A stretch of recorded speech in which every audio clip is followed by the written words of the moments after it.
There we go. All right. Yeah, it's been a little while. It's been like months since the last full day of eating. Now, of course, I've still been eating, but yeah, it's a little easier to do it off camera. That's for sure. But no, let's just break down the plan for today. Let me pull up my intended macros because I'm aiming for. Let's make sure I get it right. Yeah, just about 2,500 calories.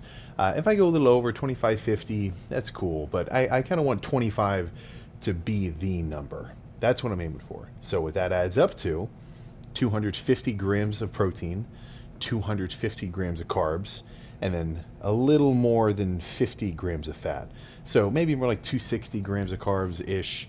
If I have an extra 20 calories of fats, I could just have 20 calories less of carbs with a little bit of a gradient like that. That's fine. But what that leaves me with is basically 5 good sized meals per day. If I want to stay relatively full throughout the day evenly and get all my food in at a constant rate. So every meal that I'm going to eat today should be just around 50 grams of protein, 50 grams of carbs, and 10 or so of fats. And sometimes the fats are just coming from the protein itself. Like if I have 50 grams of protein worth of maybe a ground beef that's not super lean, odds are there's 10 grams of fat in there. So most meals I'm gonna be able to say I have three ingredients: a protein ingredient, a carb ingredient, and then a sauce of some kind, which might have some fats. Like I like this creamy buffalo sauce, 10 grams of fat per 32 grams. But I got to be careful with that because if I had that with ground beef, well, now I just had 20 grams of fats in one meal. I only get 50 or so, or I'm only at least aiming for 50 or so for the whole day. So it's just something to be cognizant of. But meal number one, starting off, you're going to need a few components. You're going to need a kitchen scale. You're going to need a relatively large bowl. You're going to need 3 cans of chicken, one large, two small. The only reason I have the small ones is because they ran out of the large ones.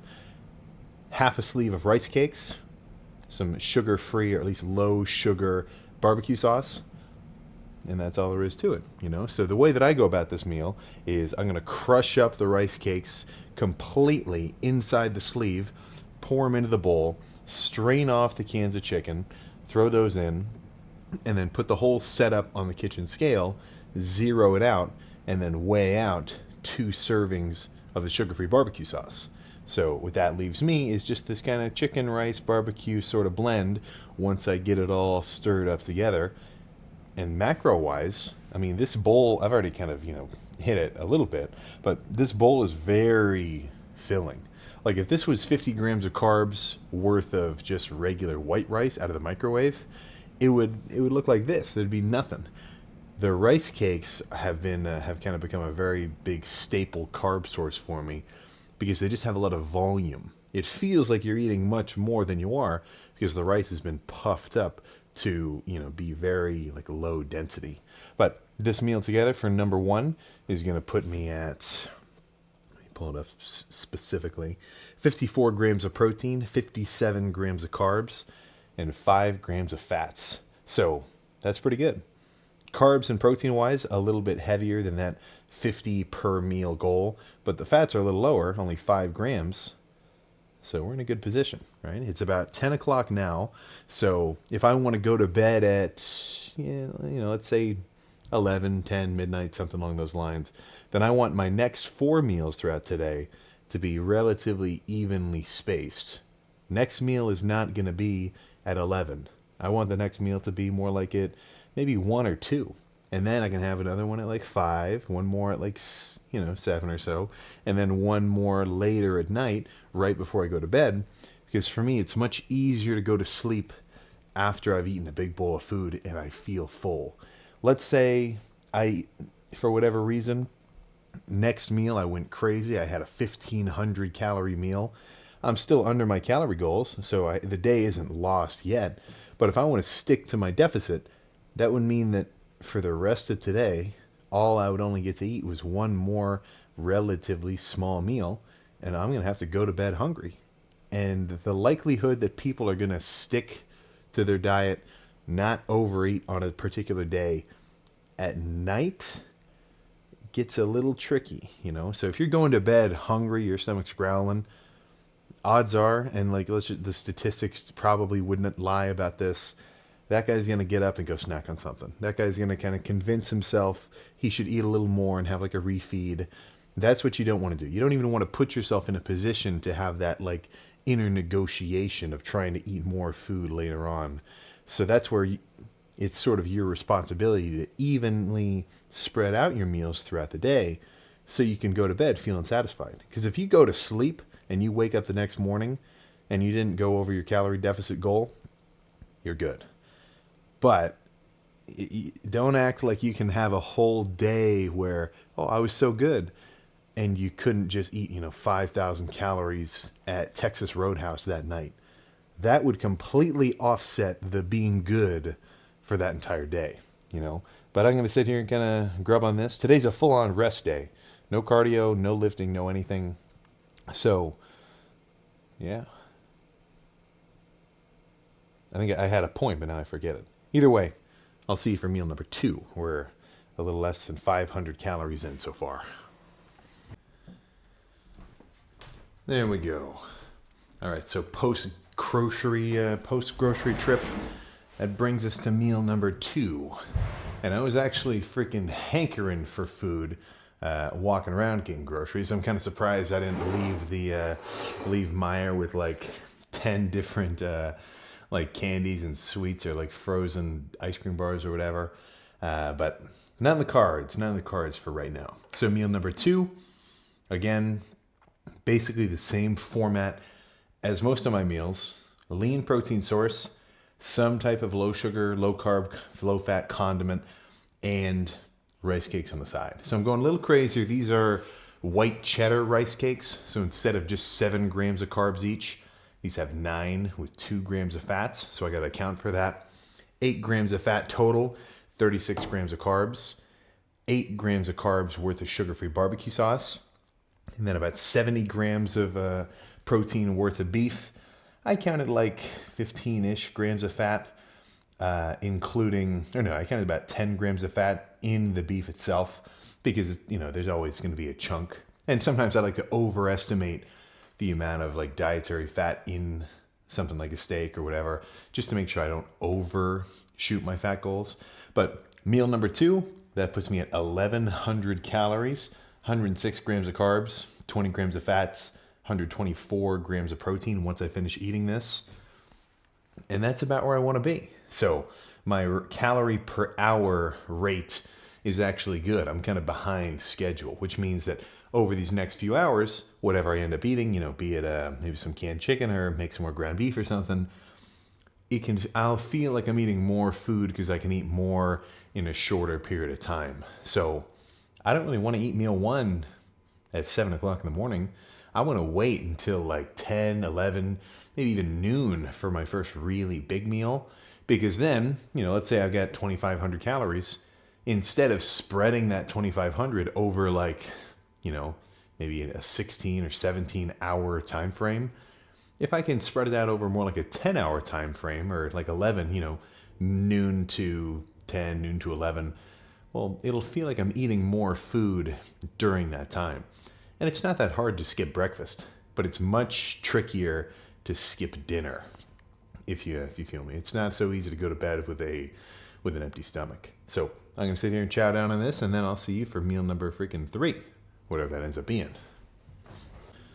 All right, there we go. I'm getting deja vu from the last meal in the exact same freaking spot. But that is A-O-freaking-K. So I spent a little while going to edit that little grocery trip video. So it's been freaking hours since my last meal, which is a good thing. That's actually what I want.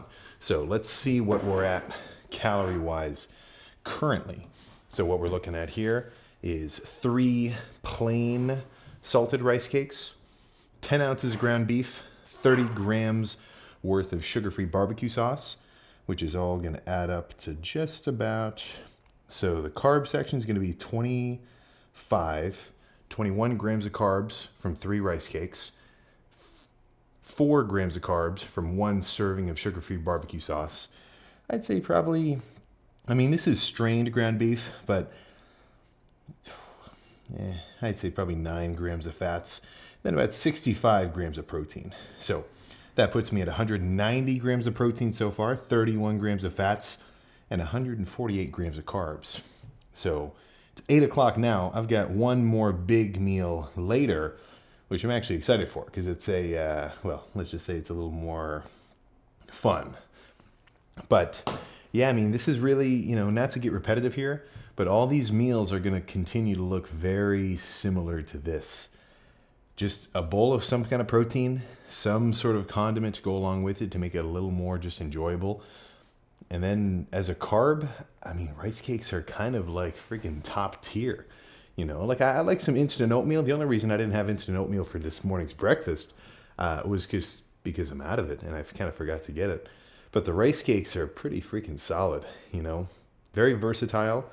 And they've just got so much volume. Like I can't overstate the benefit of the fact that for 21 grams of carbs, like this is physically a lot of food.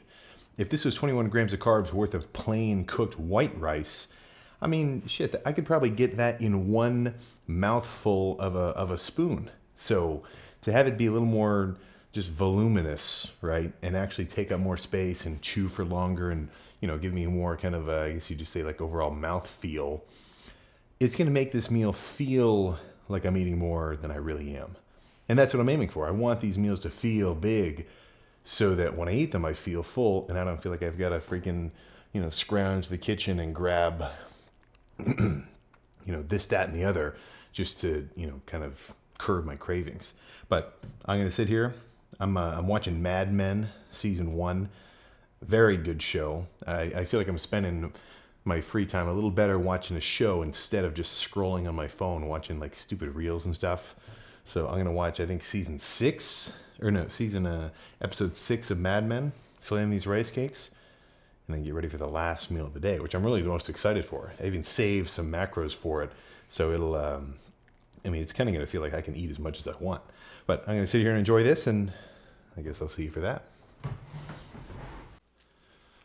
All right, let's make sure that I'm actually framed up right. But this is going to be it. This is the last meal of the freaking, well, I guess you'd say full day of eating. But I'm looking at an assortment of sashimi. So just tuna, salmon, yellowtail, a big-ass bowl of ginger. I'm not going to eat all of this, but I've been eating a ton of ginger with my sushi. I don't know, something about it is just freaking sweet. And a thing of miso soup. So let me run through a little bit of a calorie estimation. Last I checked, a little bowl of miso soup of this size was about 20 grams of carbs. Easily looking at about 90 grams of protein worth of fish. And then with the salmon and the yellowtail especially, the tuna not so much, like just the red fish tuna sashimi is actually pretty lean. But the salmon and the yellowtail together, yeah, I think 20 grams of fat is probably a good estimation. So this actually leaves me with a little bit of a snack. So before I go to bed, I think I'll definitely have a quick little pit stop in the kitchen and slam just about, I can have 3 of those white cheddar rice cakes. That'll be my kind of finisher right before bed. And I mean, I know I'm repeating myself. I just said this for the other meal, but protein's the name of the game. Protein is the star of the show. It's definitely the most filling macro of all. Like if I were to eat 100 grams of, well, I guess 100 grams of fats in one sitting would be, that's not even food. That'd be very strange. That'd be like drinking olive oil or something. So between carbs and protein, at least, 100 grams of protein is going to be much more filling and satiating and leave me feel fuller for longer than 100 grams of carbs. I can slam 100 grams of carbs in like 2 mouthfuls. That's 2 normal-sized bags of Skittles. That could disappear like that. If I had 2 of them on the table, it'd be that quick. You need a high speed camera to even catch that. Whereas protein, a bit less so. You're actually going to be eating something for a while. So that's why I've kind of been leaning towards, at least sometimes, eating the protein side of my meals first and saving the carbs for afterward. Both at once is also cool. Like if I make a canned chicken, mustard, low-fat mayonnaise, relish kind of mix up. I mean, that's basically a turkey sandwich almost without the bread. And I dip that with, or I go back and forth between a bite of that and a bite of a rice cake. Well, that's a pretty solid combo too. But normally I'm going to try to eat the protein portion of my meal first and then save that carb portion for after. Because then that does two things. For one, I'm already going to have a slightly fuller stomach from eating the protein. So I get to kind of enjoy the carbs afterward. And actually, I guess that's really the main point. Some guys are going to talk about how if you eat your protein first, it's actually going to reduce your blood sugar spike because protein doesn't, spike your blood sugar as much when you start digesting it. And it kind of puts you in like a better sort of just digestive state. That might, I'm not going to say that's not true. Are you actually going to really notice, like in terms of an actual calorie result, weight loss effect? Maybe not so much, because just because something spikes your blood sugar doesn't mean it's inherently good or bad for whatever your diet is. We're going to say that if you blend a banana, well, now it's got an insulin sensitivity spike of your blood sugar that's 10 times that of a normal banana, or, things along those lines. If you're still eating in a surplus, it doesn't matter if you eat it raw or if you blend it, you're still getting those calories in. It's going to have a quicker or slower effect on your blood sugar, of course, but it's really going to boil down to, like, as much as we're going to say this big bubble of dieting, fasting and macro whatever, or keto, and if you boil that all down and kind of condense it to the main points, everybody kind of comes to the same conclusion, whether they like it or not. And that's calories in, calories out. Obviously, your fitness related goals are going to have some extra layers to that. I'm not just going to eat 2,500 calories of Reese's Cups. I would not say that that's the same as this full day of eating of the canned chicken and the ground beef and all this, salmon and tuna and everything. Not even close. But in terms of like lifting, I think there's a few rules that I can really stand behind. So one is going to be your protein intake. Should be quality, at least as much as you could get. That's going to be animal products, beefs, chickens, rice, or no, what am I saying, rice? Fish, eggs, dairy, things along those lines. That's like A tier protein. What you'd like generally think of as a protein source is what I'm talking about. And then, so a good rule there is about a gram per pound of your body weight. Leanish. If you're a leanish dude at 200 grams of protein per day, solid. If you're a lean 150 per day, solid. You're not going to benefit too much from much more or much less. About a gram per pound, you're good. Your fats intake, I wouldn't want to eat more than a fifth, or not more than, I wouldn't want to eat less than a fifth in a diet, which is about what I'm doing right now. 50 grams of fat, 250 grams of protein. You still need some fats just because it's like precursors to all sorts of stuff in your body. And also, you can't even avoid fats. There's fats in everything. You're just going to have some. But in an off season, I wouldn't go more than, what would that be, 60% of my grams of proteins per day. So if I'm trying to bulk up, I don't want to eat more than 150 grams of fat in a day. It's just going to make me feel kind of like sluggish and gross, and I'm already prone to being extra oily. So I'd say, maybe stick to half that value in fats, and then the rest is going to come from your carb manipulation. And that carb manipulation is the most important part. If this entire time I ate this much protein, I had 50 grams of fats per day, but I was eating 800 grams of carbs, not, the 300 or so average I've been eating the last few weeks or months, well, then guess what? I would not be sitting here lean. I wouldn't be sitting here getting, gradually leaner by the freaking day, because my body would just be running off of all those carbs, or storing the extra energy as, potentially new muscle, like in an off season, or just in body fat, which I don't want, So it's just this whole balancing act of get your protein in, slam some protein shakes. You're totally fine. I've had days where basically all my protein came from protein shakes. Not an issue. I think you shouldn't do that all the time, but it's still a quality source. Like, don't act as though it has to be vilified or something. But dieting, there's no getting around it. Every day, I'm burning yay energy right here. If I eat more than this amount, I'm not going to lose any body fat. I'm not going to get any leaner. It's just not going to happen. So I have to eat less than that. That's why I'm being so strict and so particular about making sure that I have everything weighed and that I'm tracking every gram of everything. And I'm even maybe overestimating the calories in some foods if I think there might be sneaky fats kind of hidden around, because those sneaky little, like, 5 grams of carbs here and, a couple grams, 20 grams of carbs because you grabbed some peanut M&Ms that were on somebody's desk, or, you took a couple Doritos out of the closet. That kills a diet. But it's kind of this weird survivorship bias, because if you actually want to get leaner, well, then you're not gonna let those little things slide. It's the guys where they only they want to half-ass it. They want to say they're dieting. Oh, I was really good today. I got a salad instead of a burger. I had a Caesar salad and, a coffee. It was awesome. Or I skipped breakfast.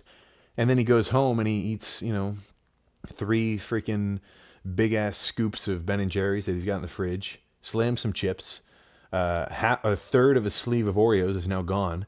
Like, and that guy, he presented as dieting all day. But as soon as he got home into the confines of his own space, that's where his sort of truth became real, and he started kind of scrapping around. So if you can handle turning off that switch, or I guess turning on that switch, and being able to tell yourself, like, yeah, nah, man, I'm not doing it. Like today, I was walking through the grocery store. I'm looking through an aisle of like sweet tarts and fucking, or like sour gummy worms or whatever. I love that shit. I have a sweet tooth like no other. I could sit here and slam a multiple pound bag of gummy bears. It wouldn't be like nothing, but I would have no issue doing it. But I'm not going to do that because that doesn't align with what my goals are. You know what I'm saying? So you've got to be able to sort of compartmentalize that and just say, I'm not going to do it right now. Let me just eat my ground beef, my rice cakes. Let me drink a ton of water with the meal too, so I feel a little more full. I'm not going to regret locking in. I will regret slacking off and blowing it. I will regret not going after what my goal was. I'm not even, if I had a craving 2 days ago for maybe like Cane's or something random, I don't even remember it now. Every time that I walk past the cupboard and I might see a treat or something, or if I see like I've got some gummy vitamins in the cupboard, a big thing of like the orange vitamin C ones, because I love those. Every time that I say, I'm not going to do it, shut the cupboard door, it's gone. The discomfort of having to lock in like that, just a little bit, you don't even remember it, So I've said this in a couple different ways, but a certain amount of time is going to pass like nothing. That's all we ever hear anybody say in like kind of a future tense, retrospective, motivational kind of like idea is like, dude, I wish I could go back. I'd trade everything I have right now just to go back in time. So that means you got the advantage. You're living in the present moment right now. Future you is looking at you, and he's gonna say, "Man, shit, did I go for it? Did I make that shit happen? Or did I, gain 10 pounds this year, just like last year? Did I tell myself I was gonna get a membership, then I didn't even go back? That's you got to sort of serve future you. Sometimes that's how I think about it. Like if I can tell I kind of have a hankering for something, apart from like, for one, you should just try to kill that thought before it even really bubbles up into a real like contemplation. But if I have that thought and I'm like, oh man, you start doing this. This is so freaking classic. You start justifying a refeed. You start thinking, oh, well, I've been good the last week. I could carb up right now. I could get away with it, And it's like, who are you trying to cheat the rules against? Yourself? You're the one who wanted to diet in the first place. So when I have that thought, I just kind of think back and remember, and I have a very specific goal in mind, competing at the Arnold and then the Arnold UK, which is very motivating for me to not blow my diet. But all I have to do is kind of think like, shit, it's not what I really want. It might be what my brain thinks that I want because we're all so dopamine responsive to sweets and candy and like, it's crazy. The odds are against us. We've got teams of food scientists making snacks and treats as addictive and just like, return inducing as possible. Like there's got to be charts that are talking about candies where it's like in the basic description of the snack, the guy probably breaks down the return factor. Like, okay, we want to make this chip so just like so tasty and so but we want the flavor to dissipate quick enough that the consumer wants to grab another one. Like it's you versus people like that. But don't estimate or don't underestimate your own kind of, let's just call it personal willpower to basically thug it out against the powers that be. So I'm going to slam this sushi and I'm going to go to bed feeling like I've got a full stomach, even though I guess I haven't done it yet. I'm still going to grab those 3 rice cakes before I go to bed. But when I do, let's just plug those in now. It's going to be 6 grams of fats and 27 grams of carbs. That actually puts me a little bit under. So when I go up and I have 3 rice cakes before I go to bed, those white cheddar ones, that is going to leave me today with 2,409 calories. So I may have underestimated my protein intake because this really is like a lot of sushi. So maybe let's add another 10. I think there's probably another 10 grams in there. But 2,450, basically. 2,449 calories for today. That's about what I want. And also today was a total rest day, so I don't want to go any higher than that. But yeah, that's going to be my strict average over these next 2 weeks. And in combination with my regular training plus 2 1-hour cardio sessions per day, I expect I will get just a touch leaner before showtime. Take a few days, kind of just get acclimated to that state. Get ready for a big ass water, not big water cut, but just a little bit of water manipulation and then carb up. And then March 6th, man, the Arnold Columbus. I am, let's just say I'm freaking excited about it. So I got another few weeks of eating just like this. Probably without the sushi, though. This is more of an every so often kind of meal. And that's all I got. So I'll see you tomorrow.